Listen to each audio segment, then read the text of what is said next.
Hi, everyone. Welcome to the first Groove Loops podcast of 2025. I think we're just going to start off just by telling everyone where we are, right? Is that good with you guys? I'll start. That's good, So we're all in different places. I am, well, you might guess, looking at the background, I'm the bass player of the operation, and I reside in Singapore, which is like in the middle of, there's some weather facts for you, a super monsoon at the moment. We've got weather coming from Russia, and it's just absolutely bonkers. I was gloating to these two that it's like 30 degrees and I'm in the sun, but at the moment I'm in a flood. We hate you, Dan, because of that.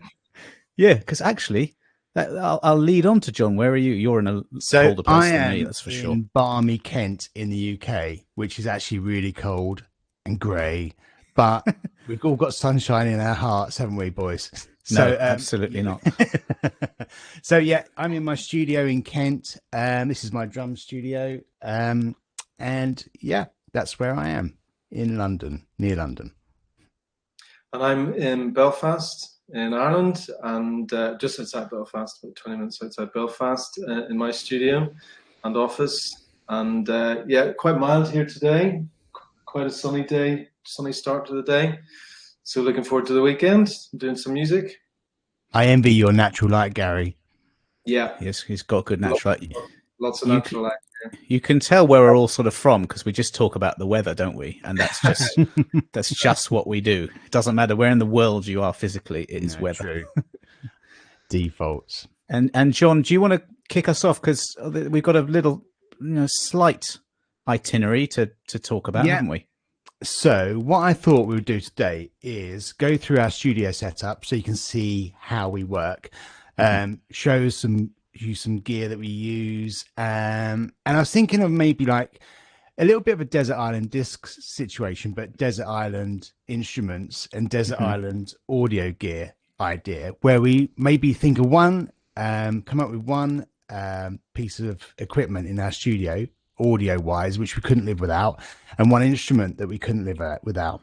So I'll maybe start by just giving you a little overview of my studio and how it developed and where it is now, and a little overview of the equipment I use. So I'm sitting behind I love this kit, my DW Collectors Maple kit.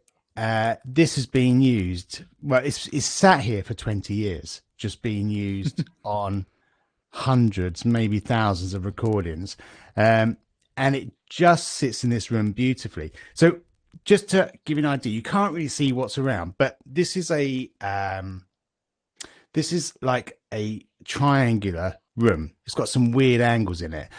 When I originally got it designed, a friend of mine from the BBC who designs studios came over and just drew it on the back of a envelope for a beer, which was quite a good thing to do for me. Anyway, he said, you don't want a square room. So I got this room built, and I bought this new kit, which I love, put it in one side of the room, and it just sounded shocking. And I was tuning it for days and days and days and days. And then I suddenly thought I might just try and move it amongst the tears that I was experiencing. Anyway, so I then put it in this corner, and it sounds monstrous and amazing and brilliant. So this is my main kit that I use. And I've got loads of different snares, loads of different cymbals, and loads of different microphones. So I use a brand of microphone called SC Electronics microphones, and I've got 14 of those around the room. So I got close mics, I got a couple of mics on my kit, got 2 on my snare, 1 on my ride cymbal, 2 overheads. What else? Hi-hat, 1 right in the corner of the room facing the wall. I'll go into this in more detail in another podcast one day, but one's facing the wall, so it gives that sort of space and massive sound. And then I've got these mics. I come to these. If I was to take a microphone, these would be my Desert Island. Isn't that like an AKG I don't know. There's an So iconic one that's exactly the yeah, shape so of it's an that. AKG 414. That's the one, the But 414. this is SE Electronics T2, and they're just so transparent. I use them on everything, percussion, voice. But these are my microphones in the room that I use, just behind me. So they're almost placed where my ears are to get my perspective on the sound of the kit. So all of these mics go through into, I think you got the same, Dan, a UAD Apollo interface. Yeah. Which is a bit of a game-changing bit of kit. Because I don't know about you, Dan, but I find that's like really transparent sound-wise. Yeah, no, It's really clean. I love mine, and then it's got those the preamps, and you can load a preamp, and it's just so and useful. All your plugins within the yeah. So mine all gets funneled into that, as well as I've got 2 extra ADAT microphone interfaces, a Mo2 Octopre and a Focusrite. So no, Mo2 8pre and a Focusrite Octopre. So I've got 16 mic inputs in, and that's crazy.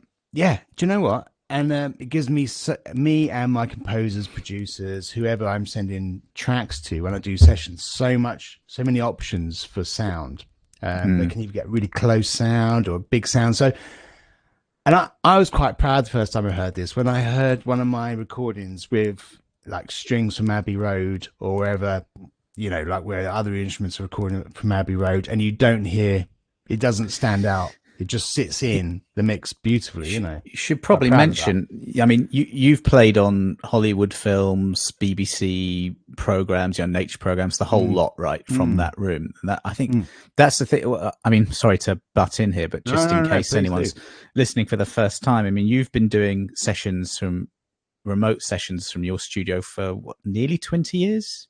Yeah, 20 years now, yeah. And I've copied your idea, not as long, but it still amazes me that you can have a room like that and be on, as you say, Abbey Road recorded strings can join you, and it's just seamless, and no one. Were you been there, Dan, where you've done tracks where you've sent them off to, I don't know, Hong Kong, LA, London, and where all within one day, which is pretty epic. Yeah, it's amazing. I mean, shall I talk a bit about my studio, or do you have much else? Just say I use Pro Tools as my DAW, which I find is, I use Logic, but I find Pro Tools is great for audio editing, and I'm just better at it, really. I think Pro Tools is the industry standard. Whenever I used to go into studios, you only ever saw Pro Tools. I hardly ever saw Logic or anything else. No. I don't know about you, but you always see Pro Tools. I run Logic Pro, but my setup is, I mean, listening to yours, I just love, all the bass player jokes are true. It is just simpler. It just is. So I've got many basses, but to be honest with you, we can get on to probably the one I like the most later, but I'm only ever plugging a bass into an Avalon U5, which is a very transparent sounding DI, again, quite industry standard. And then I take a signal out of that into something else, whatever that might be. But that's all I do. I just take 2 signals into the Apollo, then it goes into Logic. And, I find that for my needs is great. I do record double bass as well, in which case I use this. This is a Neumann TLM 102. And then I have a couple of another Neumann and a bridge mic, and that's like you have 3 microphone signals. And I don't envy you with your 16 mics, because for me, like this camera, just you can see here, I run a bass guitar YouTube channel, so this is where I record everything. And if I'm playing double bass, I'll play an E, and something will buzz somewhere, like on this, like there'll be something, and it could be like one of 1,000 things. So like you're there, just like, and that's microphone. If you're DIing straight in, and also that I have to, we have like mosquito fumigations on Monday, so you can't record then, and then you start to record, and there's some like renovation going on. But when it's bass guitar, I've got you just had a shot here at 1967 Ampeg B15, which is like the holy grail of bass amps. I've got another Fender amp here from the 70s, amazing. But you You just don't really need them these days. And if I record an amp signal and a DI to blend, so many people want the DI, the clean DI, because then they want to put EQ, compression, and plugins on top themselves. Yeah, most people want my stems raw. Yeah, I think a lot of people recording or getting into this, they think they need all the bells and whistles, where actually the producer or the engineer, they don't want that. They want completely the opposite, because sometimes they'll reamp, sometimes they'll have a plugin they like, and if there's too much information on top of it, it tends to cloud the mix, at least for bass anyway. So, I mean, sorry, Gary. Yeah, it's just that dichotomy of like listeners, I believe, want to hear character, and people who are actually working on it want it as raw as possible, so they can impart their character, on it, as their interpretation. So it's an interesting. I agree. About, recording air traveling. Noise traveling through air, or the straight into the DI or whatever. I do think, though, that having said all that, to have a massive amp recording setup would be brilliant if I had that, because this is a apartment unit here, so I can't be playing an amp all hours. If I had some sort of outhouse that I could record in, I probably would have that. I just don't. And with bass, I think you're in the best position to not need an amp. I think guitarists are quite good with that these days. Like the modeling systems are amazing, and things like the Palmer speaker simulator, where you can run an amp attenuated. That's really, really good. But for bass, I think it's easy. Obviously, for you, John, you can't record at any time of the day, or can you? Because of no, I can. This is soundproofed in here. Yeah. I mean, that's yeah. I mean, that would be, because I'm renting, and we're in Singapore at the moment. Where am I going to be next year? Don't quite know. If we settled in a place, I would definitely. My dream is to get the studio in the garden. Those sheds, not sheds, but the studios that you can kind of drop in, and they cost quite a lot. But I don't know. I think if you do what we do, that's what I would definitely do. I'd go down more your route of soundproofing something and have this room is cool. I like it, but like I say, it's mainly a YouTube production studio, and I do all my recording sessions in here as well, but I don't need as fancy a setup as you, which I'm glad about, because I'm not the biggest like gearhead. I do love gear, but I wouldn't never believe that looking behind you, Dan. Well, bass gear, maybe that's a bit different. I nerd out about wood choices and pickups and things like that. But that's the thing in my world. Yeah, my wife just doesn't understand, like, what that one there is a 1975 Fender Jazz. It's got tape wound strings on it. That one, the one next to it here, is a new 5-string, and that's got a maple neck. By this time she's asleep. She's like, "What are you talking about?" They sound different. They do, and one's got a B string. So as a bass player, that's, I think, where it's kind of like DIs and preamps have different characters. So I have a few of those. And again, we'll do a podcast on this. If anyone listening, wants to hear about anything we're talking about in more detail, you just have to get in touch with us and we'll do it. Just quickly, Dan, would you ever commit to going from your Avalon into, would you ever put any pedals in the way? Or would you use those all on plugins? I would. I mean, the plugins these days are amazing, but for me, it's like, if I'm always thinking about this. I'm always thinking differently about this, but essentially, as a bass player, you do want that clean signal I was talking about. Like, I've watched so many YouTube videos of amazing session players who go in with their massive rigs and their pedal boards, and the producer always takes the clean DI, always. Yeah, right. Yeah. And there's a lesson in there, but you always, well, not always, sometimes you do need a bit of character or something else. The way I would love to do it is just to have the clean signal, then something with a bit more character. Just out of shot, I've got a dual Monique, which is a handmade tube preamp, just with more, like you were talking about, Gary, you need character and harmonic overtones and saturation. So maybe I'd have another signal, then I'd have a third signal that would go through any effects. And so you've got, the option of blending, which is what we do with our loops, right? We've got the ability to put the amp signal, which is very characterful, and you've got the very clean DI signal, and you can blend them, and then sometimes you can put effects on, and With bass, it's about not losing the low ends, and especially the marriage with the kick drum, I think, is really important, and not losing that. But it's context specific, isn't it? It totally, depends on totally. you need, if you're doing rock, you need a sort of gritty, overdriven sound. And again, I've got like 100 options for that, and maybe you don't need 100 these days, but we'll do a pedal thing. Because Gary, do you have any pedals? And we'll go into your gear now as well, but like for drums, you don't really use effects that much, do you, John? Do you know what I do? I do EQ the channels a bit, just to give it a bit of color, because just raw, it can sound a little bit just a little flat. bit. Yeah, I suppose so. Yeah, it just needs a little bit of color, but I don't put any compression on or anything like that. I do for their previews when I send a preview out. I don't do compression either, because I think they want to add that. Yeah, mix. yeah, it's too final. So yeah, how about yourself?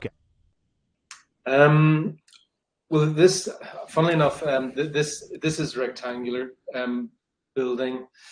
So I didn't really give it a lot of thought regarding sort of future-proofing it for recording live. And I always intended to do a bit of treatment here, but I haven't done, and that's simply because I'm straight mostly in the box for most things. I occasionally mic up my amp, but yeah, for the most part, straight in the box. I think just the fact you got a sloping roof in there, Gary, which I haven't got, it does exactly the same thing. Possibly, yeah. Yeah. It's funny, it's a bit boxy whenever I'm recording vocal. That would be the only thing I'd notice. But again, we don't do a lot of vocal in here, so it's not. You can get a vocal booth. I think SE, don't they do a vocal shieldy type thing, which is great for rooms. Those, and that would be interesting. But if we're recording more vocal in the future, that would be a consideration. Yeah. I think your room is interesting, Gary, because that is like the house is behind you, and this is the sort of out house bit, isn't it? So I think like your situation is like, if you're lucky, you have a garden and you have a nice room. Either you build it yourself specifically for that, or you have that and you do what you can with it. So like I see you've got obviously big windows there. You'd have to, if you were recording, you wouldn't want too much reflection off that, but you could probably soundproof that. You can bring for recording and the surfaces given, the hard surfaces given problems, we can bring the blinds down, which really helps matters. It really deadens it massively, actually. No, I mean this is good. I mean this is a working office as well as a studio, so it isn't quite the indulgence it might seem, but because we used to rent an office in the high street, and so we built this instead, which saved us a fortune, frankly. That's great. So I go into like a Scarlett sound card. So that's what model is that? I need to put my glasses on. He's got the best plant as well. Look, John, and the best glasses, and a pull-up. Scarlett. So that's got all my synths and various things in my microphone all plugged into that. And I think what's obvious is that we're all quite different. Like I'm obviously I'm the bass guy, you're the drum guy, and you're the synth guy. I'd be quite interested in, we'll do a podcast on probably each one's individual gear, and the others can ask questions about it. I'm relatively interested in drums and synths. Oh, cool! I'd love to know so much more about synths. I sort of know nothing really, just that they sound cool. You can really sort of get lost in it. It's so deep. Which is part of why I love it, But that's the thing, like with all of us, like everyone's got a crazy amount of their own type of equipment, haven't they? And that we're all the same. Musicians are like, I don't know, hoarders is probably the wrong word. We've all got the sound in our head and what we want to create. And, even with stuff in the box, you still need good gear, don't you? In a home studio, you still do. And it's cool that you can do everything that we do from our own little places. I think so. They have to collaborate as well, which is so brilliant. You can work with people that just, it would have been impractical. It would have been impossible. Totally. Before sort of a fast connection was available. I think you have to be obsessed actually as well. Like in terms of like the double bass side of things, that's like I'm not as good on double bass as I am on bass guitar, and it's so much more difficult to get a great tone on that. So like the lengths you have to go for your sound is in terms of money, but also time. And I went to Rome from London to pick up this double bass, and I took out. Yeah. And this was years ago, actually, years ago. And How'd you also get it like back on the plane? well, no, what I'm talking about is a electric double bass. Because at the time I was doing some gig, you know, Katie Mellower and someone else. I was doing some electric upright and just again out of shot. It was I'd never taken out a loan. I was doing a lot of teaching in schools, and then a lot of gigs, and so I never wanted to take out a loan to buy gear. I wanted to buy it all from my earnings. And I think I can't remember. I think I used like gigging for rent and the other one for gear. I can't remember which way around it was, but for this, like for double bass, it's like, okay, I've got this double bass. I'd had a bad one. It sounds terrible. It's not up to the standard. I need to go on this journey. And you do some research, and it's like, okay, well, I need at least £10,000. This was like a while back. So I got a loan. Good old Tesco. They were the only ones to give me. The only ones to give me a loan. No one else would give me a loan, and they just gave me a loan. Dad. No questions asked. Thanks, mate. I should have asked you. You look, you know, like a good guy. I did pay them back, but yeah, I mean, I bought this bass from the late 1800s. That sounds amazing, but then you have to know how to record the thing, and it's just like, whoa, this is a journey. Because with double bass, you've got to get. It's like drums. I don't know. You've got to get the bottom end, and you've got the frets fingerboard sound from the highs, and it's just you've got to blend the three signals. It's for me, I think for me, it's that eternal search, and I think I've found them for instruments that just sit into a track, into a recording beautifully. I think I found one as well.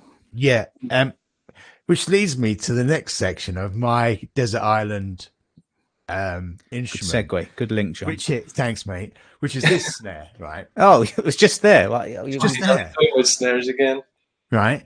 So this snare is a it's been on everything I do more or less over the years, and it tunes high, it tunes low, but it doesn't. It always sits into recording effortlessly. Do you know what I mean? It's the one, and it's not an expensive snare. It's a copy of one called Ludwig Black Beauty. It's a company called World Max, not a high street giant, right? but and I got this second hand probably about 8 years ago for £100. And whoa, yeah, I absolutely any drummers watching, that is a great tip. Love it. These are really good snares. They're going up in price now. Did you get a tip on the make and model, or was it just? So it's a World Max 14 by 5, I think, steel snare in tiger green. Yeah, I don't know what it is about this snare drum. It sits in every recording beautifully. It records beautifully. I don't know why certain instruments do. So I've got more expensive snares that don't record as well. Interesting. Yeah, and live, it's brilliant live. So yeah, and I use Code Drum Heads, I'm sponsored by, which are amazing. So I better give them a mention. And I've got on this a DNA coated 14-inch, head, which is great. That is my snare. If I lost that, I'd be gutted. Because the thing is, usually for a drummer, it's about cymbals. Sort of mold into your playing over time. When you get brand new cymbals, they're a little bit harsh at first, a little bit, they need just to wear in. Whereas I usually think with drums, to a certain extent, you can kind of, if you did have to buy a new drum kit, it's all about the heads you use on it and etc. and your tuning. But that snare I'd be really gutted about if I lost that. So yeah, I think that's my tip. That's a snare that sits into any live gig beautifully and any recording beautifully. I don't know what it is. I don't know how, why. And I've known that, like, as a guitarist, I know who's got it's a really expensive guitar. It's called a Gretsch Falcon. Mm-hmm. Do you know? Have you heard of that? Yeah. And I don't know what it is about that guitar. It just, I don't know. It's like warm, and it just sits into. It doesn't raise its head in a recording. It's just fat.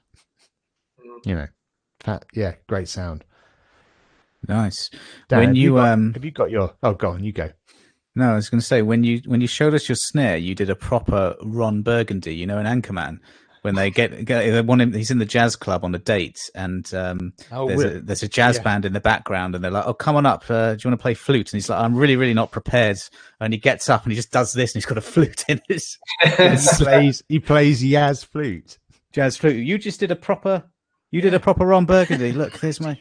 Yes, you did. I don't have. I can't get it because I haven't prepared like you. But actually, Dan, he cheated. Yeah, no, I can Ron Burgundy this one. This is a really sort of ugly looking bass. Actually, this is man.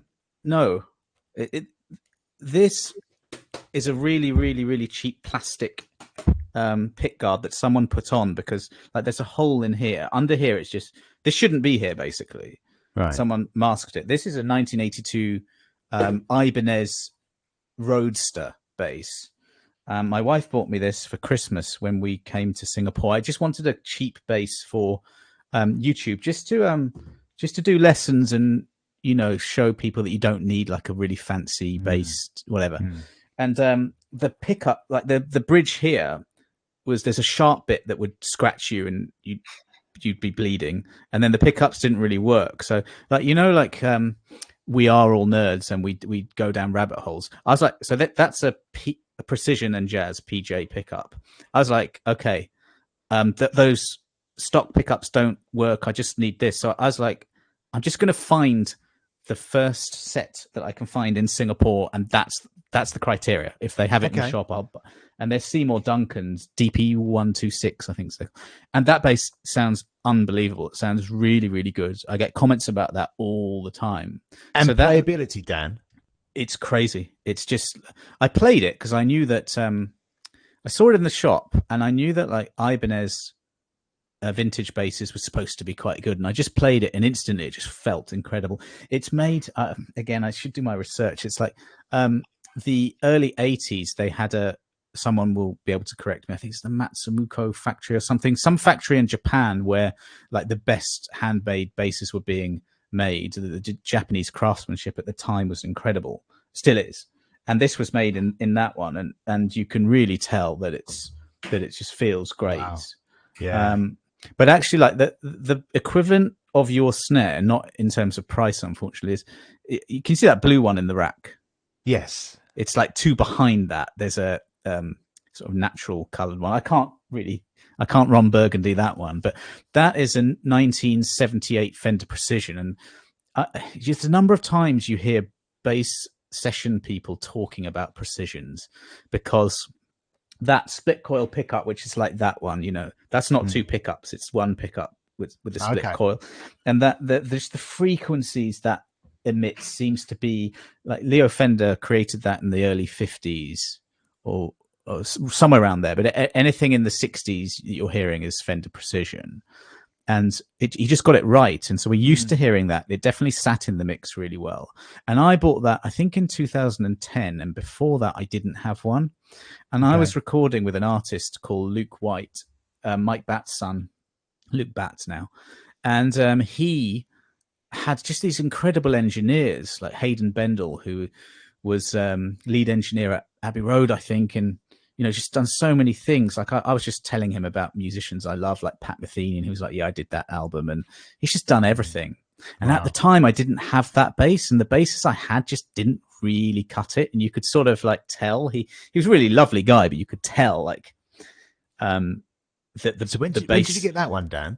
This one I got like, again, it was after that, like I need to start getting a proper bass. So I got that maybe 2010, and it was on Denmark Street, and I went into Vintage and Rare, which is still there, I think, guitar shop, and I tried a bass that was like £4,500, way out of my budget, Then I went across the road to a place called Wanjo, which is still there. Yeah, yeah. And I saw this bass in the window, and it had like Black Beauty strings. Can't remember the brands of that, but it just looked cool. I played it. I didn't see the price tag, and I was like, well, this is going to be even more than the other one. And it wasn't. It was 1,200 quid. So actually, equivalent. That was really cheap for that. Really cheap for that. For a 1978 Fender Precision. But so the thing about that is, then I had that bass for the entire time I was working with Hayden Bendel, and then Luke got Ken Nelson, who produced one of the Coldplay albums and he said that bass is one of the best Fender Precisions he's ever recorded. Wow. And it's just something about a vintage Fender Precision that the producers and artists just felt good with. The look of it, just that loads of amazing bass players have played one. Getting that, it changed everything for me. It changed people's perception of me, I'm sure. And also, like, that is the one that I've used on the most sessions here.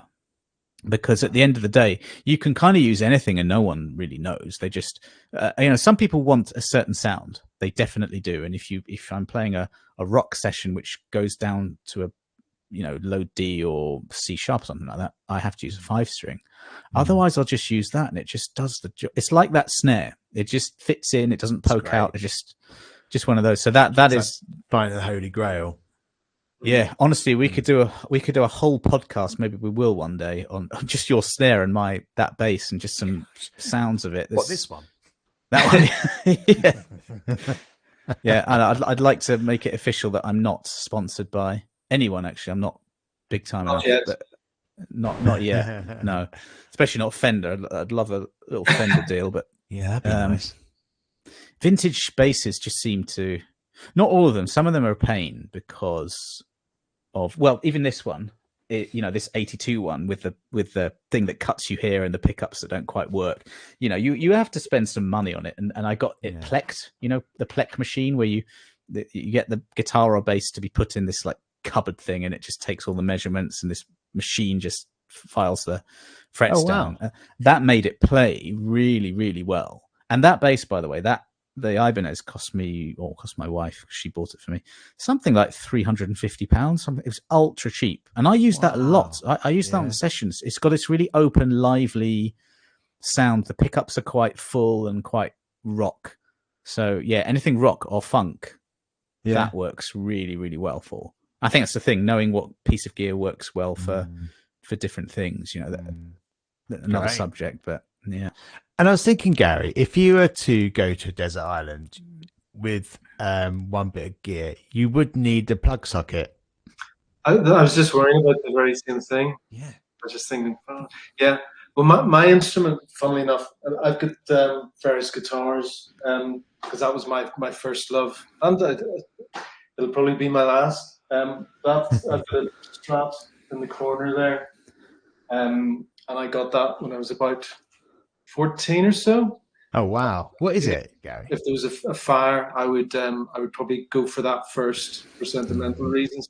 But as for sort of indispensable bit of kit these days, it's my Moog grandmother or Moog grandmother, depending on where you're from in the world. Yeah, is it Moog or Moog?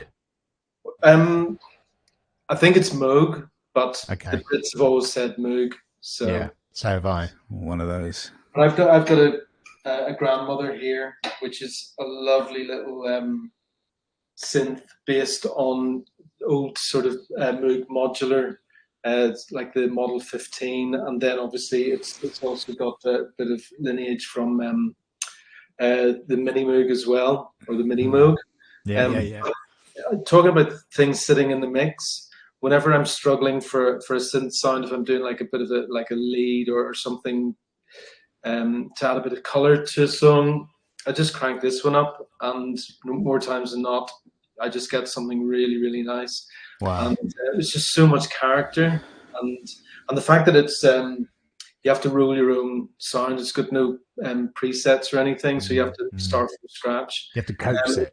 That's where the magic happens, so that you can just sort of dial in something, and you just after a few minutes of riffing, you're going to get something lovely and really characterful. which will just add loads of color. Is that but new to you, Gary? Not be overbearing, you know. Is that new to you? Is that new to you, that one? I've probably had it about 3 or 4 years. Yeah, nice. But I Love it. that. I really love it. So I would actually love to get more sort of monosynths, really. Because all the sort of the poly stuff, I've got a polysynth here, Studio Logic Sledge, which was more a glorified MIDI controller that I got it for, but it is a synth in its own right. Yeah. But I often think, oh, will I get, you know, like a sequential, you know, Prophet or something, you know, one of the archetypal brilliant polysynths. But then I've got other variety of hardware synths here, which sort of scratch that itch to a degree. But the soft synths do more than enough in that regard. So I've got the likes of Deva and Repro 5 and so on that are just amazing. Soft synths are amazing. Yeah. These days, incredible. So you don't get that tactile thing, but if you plug it into your MIDI controller or hardware synth, it's as good as having the real thing, you know. So. We each of us had a piece of gear that we really rate and like that's cheap. Do you have anything like that? Or because that's expensive, isn't it? The Moogs. Yeah, I mean that would be for what it is. It's essentially a small monosynth, and it's, you know, probably I can't remember how much I paid for it. Maybe 800 quid or something. That's fine. So it's not. That's fine for Dan. No, I mean I think anything because I'm looking into. Yeah, this sounds crazy, but I want another bass. I'll be honest. You need one, Dan. You're getting a bit low there. Listen, what I don't. So all of these basses that I have are quite stock and old, and I don't really have anything that's new and bespoke and, you know, custom. I don't. Well, I sort of do, but sort of don't. That's what I want, and I don't know. Like, what did I get quoted yesterday? There's you know, Sadowski basses. Yeah. They're licensed to Warwick now, so they can make a custom bass for you, and it's like what I have to do the conversion in my head. Something at £7,000 or £8,000 or euros. So you're looking at something like that, and that is what you're looking at for something like that. And it's such a struggle for me because actually you think that you'll get it all measured up and it'll change you and change your playing, and in my experience it's not really the case. And then you play a cheap bass and, oh, this is great. So it's that weird thing where you're like always looking for the next thing. But I did play a bass called an Alinto, you know, Labella, you know, Labella strings. They've been around since the 1600s, I think, but they make flat wound strings for basses, and they have a company called Alinto, and they make basses. And I think it's the best 5-string bass I've ever played. And I went to New York last summer. I tried the second one of those I played, and the quality control is amazing. I played one in Hong Kong, one in New York. It just felt exactly the same. It's sort of handmade. Yeah. And that was something, it was something like $4,500 like, and that is actually not bad considering the other basses I'm looking at are like double the price of that. So I don't know. I really like cheap gear that does. Yeah, I feel like I've got to win. Yeah, but then you know, how many mates do we have who are classical musicians, and they have? I know a bass player who's double bass. It's mortgage figures. It is basically her mortgage. And I think it's their pension as well. I mean, they have, and you look at my double bass that I hardly ever play. What did that cost? That's thousands, and I never play it, but it's because it's, you know, this incredible old, incredibly well made thing. And we're kind of all lucky because all our instruments are, you know, that's why it's 800 for a synth. It's not bad. You know, if you want, not a lot of, it's not bad. You can actually get, and this is in some circles a dirty word, the Behringer stuff. That's being used. So, for example, there's the Behringer, I can't remember what it is, but it's a sort of a desktop version of the grandmother bit, but based on the Model 15. And it's effectively a clone, and it's a fraction of the cost. And then you've got other Behringer synths that are clones of very sort of classic, famous models. And it's, a couple of $100. $400, for stuff that could have been, thousands on resale. on the likes of Reverb and so on, people selling Junos that are like thousands and thousands of pounds and and so on. But these sort of clones are being rolled out for really, really affordable prices. You know, quality's not going to be the same, the quality of the build, but the output sounds amazing. We should, you know, as Groove Loops grows, we should all try and get like some companies involved and sending us different bits of gear, because I think they also make pedals, don't they? They make cheap pedals that the Boss is quite cheap anyway, but then, you know, I've heard of people using cheap pedals that make a great sound. We should make some loops and what have you, and experiment with some of these things and just agreed. See what it's like in the real world. But then again, maybe we actually have to buy this stuff, because as soon as you get a link with a company, you have to say they're great. So maybe we should just. We can't be Jeremy Clarkson on it, can we? No, just say whatever you want. Unfortunately, not yet. No. Not yet. What's next on your list, John? So here's my next bit of gear that I couldn't do without. Not an instrument, but audio gear, right? And it's nothing to do with microphones, preamps, or anything like that. It's these in-ear, custom in-ear monitors. And I've been using these for years, but not the actual custom molded ones. So you get impressions made of your ears and whatnot. And these are made by a company called Cosmic Ears. And these have got 4 drivers in them, 4 speakers. And it's kind of... these are like my comfort blanket, right? Whenever I'm in a studio in here or playing live, when I put them in my ears and they go, and you get a lovely seal around them, I feel at home. If I've ever got to put other headphones on in a studio, you know, like those these rubbish ones here. Well, not so much those down, but you know the Bayer. Well, I'm just not a fan of. I did a session in the studio a couple of years back, and it was an absolute roast. It was for a Jackie Stewart documentary, right? And and the music was difficult, really difficult. And they gave me some of those, and I had to insist that I wore these, and it was literally like my comfort blanket in the studio, knowing that if I can hear everything well, if I can, it makes me relax. Then I can actually think clearly with those ones, because that's a really good shout. Actually, I wasn't really thinking down that, because I've got these. These are the AKG. I can't remember what they're called, but really generic. You see these a lot, and there's a massive. I don't know if it's the same with drums, but there's a massive difference with bass. If you're playing in headphones, or if you're feeling the air pushing out from an amp, you get this slightly later response to it. There's something that happens that is much more magical with an amp, a touch thing that you don't get with these. Yeah, right. Yeah, I mean, obviously you're playing the drums and it's there, but I'm looking for something like I can have a bit more of a response of the actual bass. Do you get that with that? So combined, I've got this thing called a Porter and Davis stall, which is this basically like a really powerful butt kicker. So when I'm on stage, I have these in, and I then have bass guitar, floor toms, kick drum going through that. So you feel it. It's quite a overwhelming sensory experience. These vibrations but it is the most amazing thing.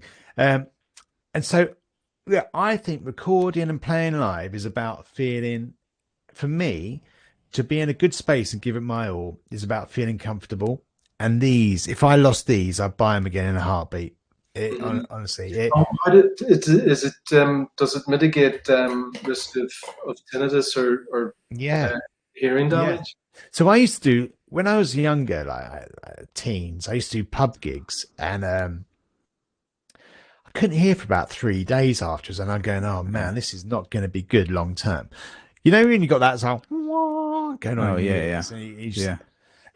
so I started using really cheap in-ear monitors from about the age of 19 or so, and ones that, like, generic ones, but they blocked my ear, so almost like a what do you call it, earplugs. That's the one. Earplugs.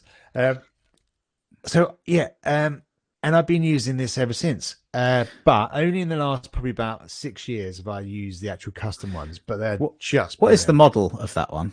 What is So I it think like they're called called something? We just lost you there, John. Did you Oh, lose John there? yeah. Yeah, go Oh, closer and sorry. say that again, because I actually Hello. want to look into that. I need a bit more Yeah, of a comfort blanket as well for my yeah, studio. yeah, yeah. So it's Cosmic Ears CP4, I think they are. Yeah, I'm going to How look into that. do they do the mold? Do you have to like go in or Yeah, so you go. There's a lady in North London who does Giselle? most of their Giselle. Yeah, she She did does. mine, I So you think. go there and they put the silicone in your ears. The most weird experience. Yeah, yeah. And then It it is weird. sets. And then she doesn't send the molds off these days. She takes um, she scans it. So she gets a 3D model of it and then emails it over to them. So they've got the 3D model of your ears. But every few years, probably about because your ears do change shape over time, you can lose the seal. So this is my second pair now. Yeah, really good though. So I would say if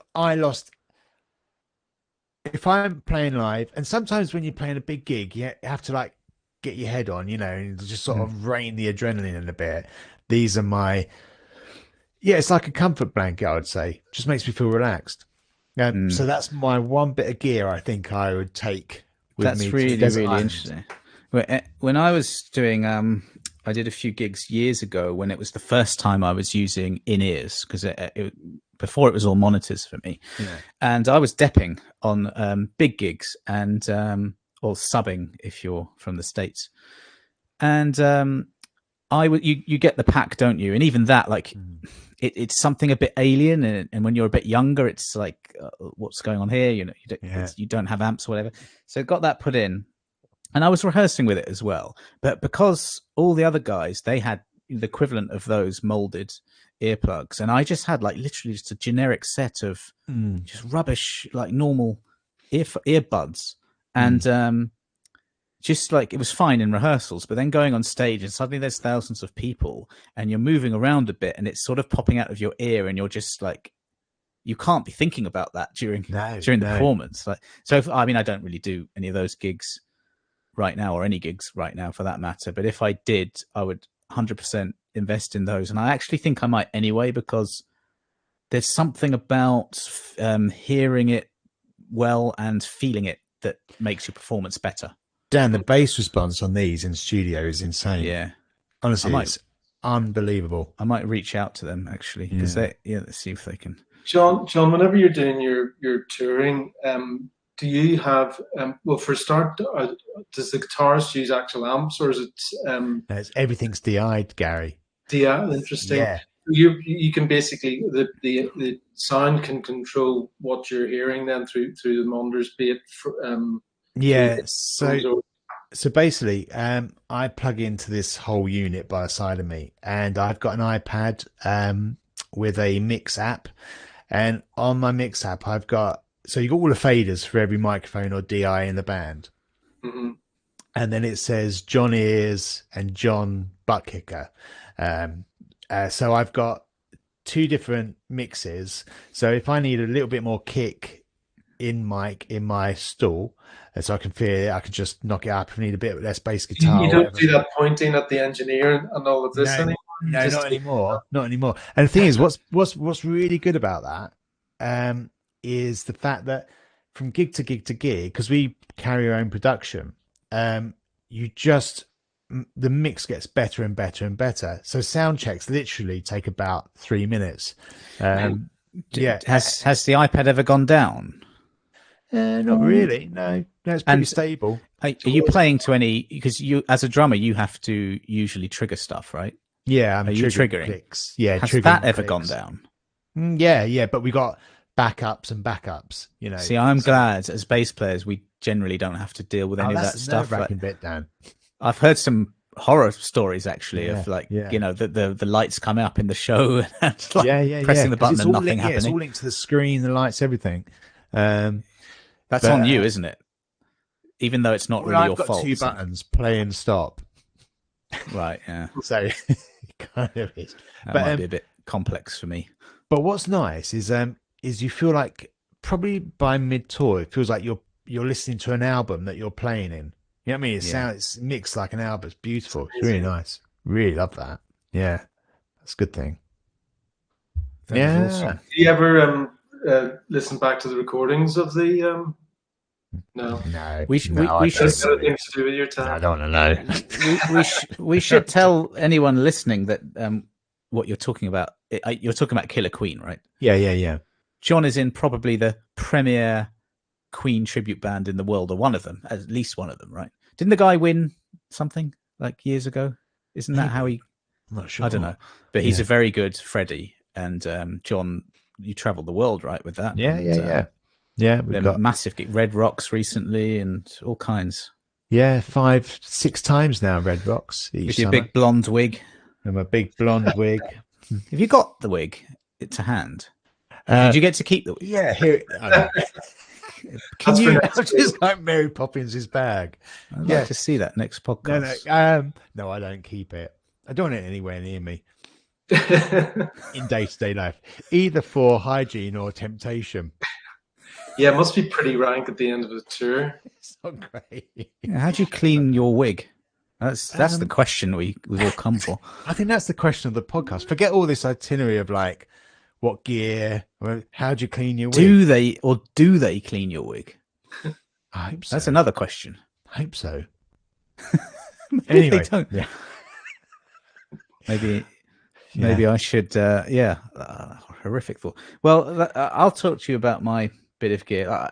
Nothing as interesting as that. You've made me a bit jealous actually now, because these are, I don't know, AKG 240 something. They're not very good. It's just a way to hear yourself, and it's just, sometimes when you're buying gear and you might not have the spare. Those are over 1,000, aren't they, John? No, these are about 600 quid. Okay, 500 still, quid. a bit. It's an investment. These are. I have no idea what these are, but they do the job. I would definitely look to get something like that. You're always looking for the extra sort of 1%, aren't you?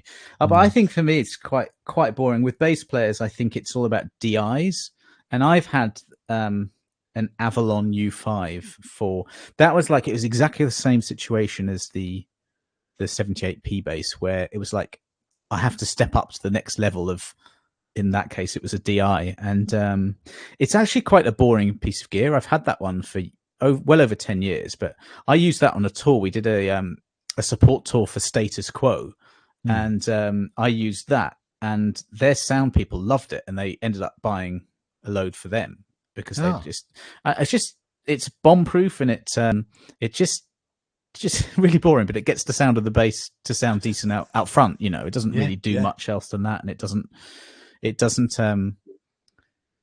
not going to go down, basically. This one never has. So that for me, I just look at all my gear, which you can't really see, but I don't really change much at all. I'm one of these people that That's quite nice though. It means you got the right gear, Dan, I think. Yeah, kind of, but I'm looking to the right here. I've got an 11 rack made by the Avid, the Pro Tools people. I bought that because a friend of ours, Paul Drew, I'm sure we'll have him on the podcast sometime. He's part of the Studio Rat site. Some of you might know them on YouTube. Great channel. He this is typical Paul Drew. I'm sure he won't mind me saying this. He just did a video on one. He's a great guitarist. He can make anything sound good. But he played something through it. It sounded amazing. He's like, yeah, that's my favorite thing ever. It's brilliant. And I was like, I just bought one that night. I bought one. The next week, he's using something else. He's like, yeah, don't use that 11 rack anymore. And it's staring at me now. It looks quite cool. I've never used it. And the idea was to use it for guitar, and I don't really do guitars that much. So I've got like, I don't know what that is. I think it's 3 units. Anyway, my whole rack to the right of me here it's waiting to have some more gear put into it. So I've got some ideas of things. TC NY. Oh, what am I talking about? Tech 21. That's who I'm talking about.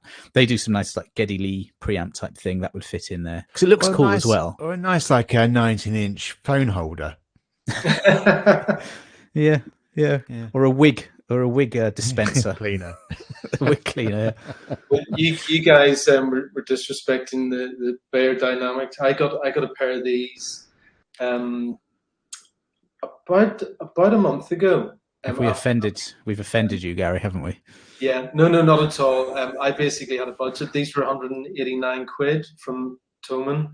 Yeah. Well, those would be better probably than these ones, I reckon. But they're really good for mixing. I wanted them specifically for mixing, because I was using absolutely knackered, probably 30-year-old Fostech headphones, which were good back in the day, but they were just absolutely shot. So I got those just before Christmas. And they look really comfortable, Gary, as well. They're really, really comfortable, and they're really transparent. Like, I mean, it's just night and day mixing with them. You can just hear every single detail, which obviously helps a lot when you're mixing, you know. But yeah, massive, and it's a real pleasure to listen back to stuff repeatedly. Well, as pleasant as that can be, you know. But it's less fatiguing, you know. Yeah. If it sounds nice, if it's comfortable, and you can hear what you're doing, it just makes it more enjoyable and less tiring, really. That sounds great. Headphones, it's where it's at. No, I think it's where it's what connects in the kind of audio world. It's what connects our ears to what we're hearing, isn't it? Really. You know, which is a massively important thing. It sounds really boring to talk about it, but if anyone listening does have any recommendations, like for Gary, that's great. That's a great recommendation for mixing headphones. John, you had a great recommendation for live and all round. For me, because I can't play anything too loud in this room, I'm looking for a solution that I can feel the bass a bit more and react to the touch of it a bit more. There's just times when you play.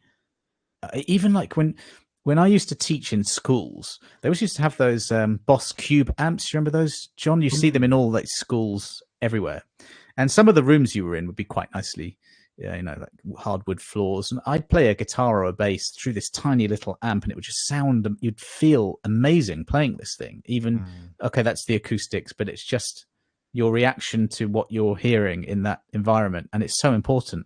And I've just never felt here that I've got that optimal feel, the touch Dan, of it. What about those vibration packs that you can put on your strap?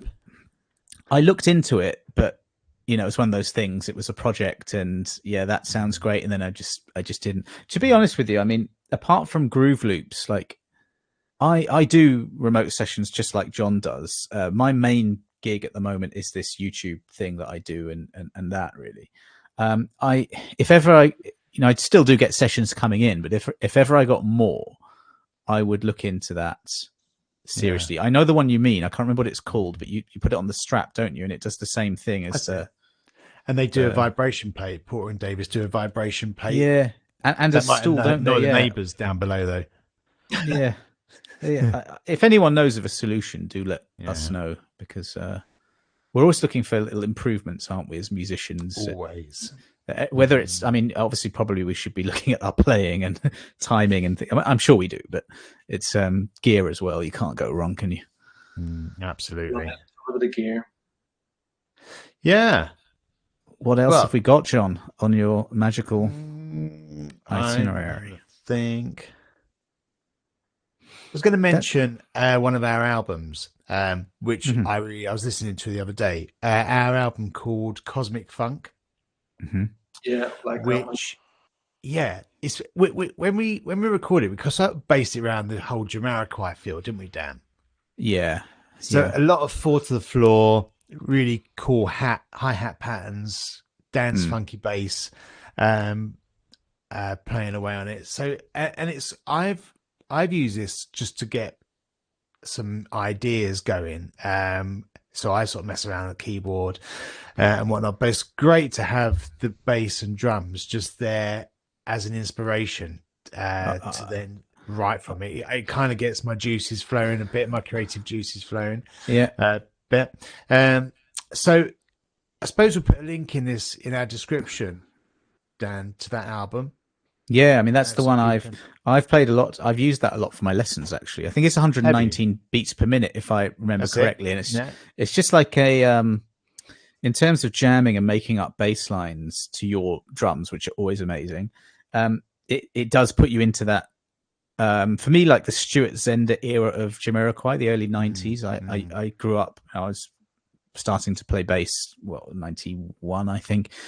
And shortly after, I heard Traveling Without Moving and all those albums of that era. And I think that's what inspired us. That, to me, that kind of playing is in me because of listening to it. So that album is definitely one that I love. Yeah. And we'll put a link to it. So with the album, you get it's in the starter section. Okay. In albums. So yeah, we can put a link to that. Do you, Gary, just want to quickly tell everyone? I mean, obviously we don't. We're starting the podcast. We don't really know who's listening at the moment.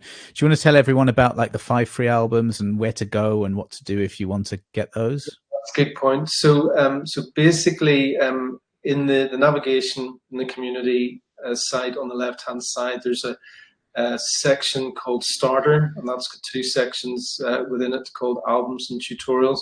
So in albums, there are 5 free albums where you can download those, and Cosmic Funk is one of them. So there's Ghetto Funk, Jazz, Type Blues, Shuffle, Disco Heat, and Cosmic Funk, and so they've all got the contact instruments, and they've also got the stems. And, that's bass and drums. Bass and a stereo mix of each of those. Yeah, and guys, just download them, use them, write, jam, get inspired, and let us know. Send us what you come up with. That's what we want, isn't it? That's why we set up Groove Loops in the first place. John and I, we both played on everything from the Bedroom Enthusiasts, EPs to TV and film stuff. So we've already heard us stuff everywhere. We want to get it out there even more. So use it on anything and everything, and let us know and get involved and chat to us and tell us what you want us to talk about. If it's wigs, we can definitely talk about wigs. If it's basses, I don't have anything. I've got nothing to pull out. Right, this is going to be an ongoing thing now. What will we have, like Ron Burgundy's flute at hand? Yeah, I've got. It's too much of a stretch, Dan. I'm not buying it. No, I'm just looking around. Nothing. Actually, I've got to look at this. Shout out Peterson. Peterson's strobe tuner. This is that's the best tuner money can buy. Yeah, they sent it to me. They sent it to me for free, and it's amazing. Amazing. This is what I want to talk about in a week or two. What is that, Gary? This is a Euclidean sequencer. So, but yeah, I'll tell you all about it in a week or two. Amazing. It looks great. Has it got? It's really nice. It's a really well put together piece of kit. But it's you can do all sorts of mathematical rhythms. Can you show us that live during one of these podcast things that we do? Can you? Yeah, I could. Yeah, I could do a little demo. Yeah, so great. Maybe we'll do that with some bass stuff and some drum stuff. We'll see. Yeah, definitely. We shall see. Right. Do you think that's a wrap, boys? That's a wrap. Yeah. On this podcast. Well, everyone, thanks so much for listening. Any questions? Let us know. We'd love to hear from you. Check out the albums that we've got. There's 5 for free that you can download. Check out the Cosmic Funk, 119 beats per minute. Well remembered, Dan. And hope you have a great day wherever you are, and see you on the next one. Cheers, guys. See ya. Bye. Bye.